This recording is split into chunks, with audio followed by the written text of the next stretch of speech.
যদি তুমি ভবিষ্যতে গিয়ে রিগ্রেট করতে না চাও তাহলে এই ভিডিওটা দেখে নাও।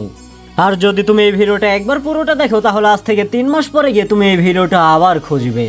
যদি তুমি একজন স্টুডেন্ট হয়ে থাকো আর তুমি জীবনে বড় কিছু করতে চাও আর এটার জন্য তুমি মেহনত করতেও প্রস্তুত, কিন্তু তুমি বুঝতে পারছো না যে তুমি কোথা থেকে শুরু করবে, তাহলে আগামী 3 মাস এই 3টা কাজে ফলো করো।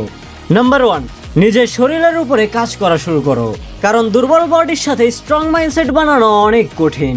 হয় তুমি হোম ওয়ার্কআউট করো কিংবা জিম জয়েন করো, কিন্তু প্রতিদিনই নিজের শরীরকে আরো স্ট্রং বানাও।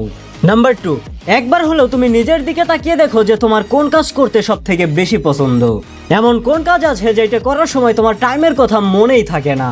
যেমন ধরো, আমার কন্টেন্ট ক্রিয়েট করতে বেশি ভালো লাগে, এটা আমি ঘন্টার পর ঘন্টাও চাইলে করতে পারি।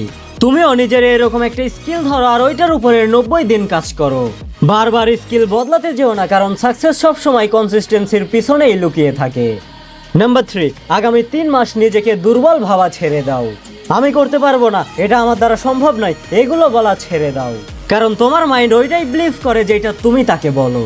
আর যারা সবসময় নেগেটিভ কথা বলে তাদের থেকে একটু দূরে দূরে থাকো। কারণ কিছু মানুষ নিজে তো এগোতে পারে না আর অন্য কেউ এগোতে দেয় না। তুমি শুধু 3 মাস নিজের বডি, স্কিল আর মাইন্ডসেটের উপরে কাজ করো। আমি গ্যারান্টি দিচ্ছি না যে তুমি 3 মাস পরে কোটিপতি হয়ে যাবে, কিন্তু এতটুকু অবশ্যই বলতে পারি যে 3 মাস পরে তুমি আজকের ব্যক্তিটা আর থাকবে না।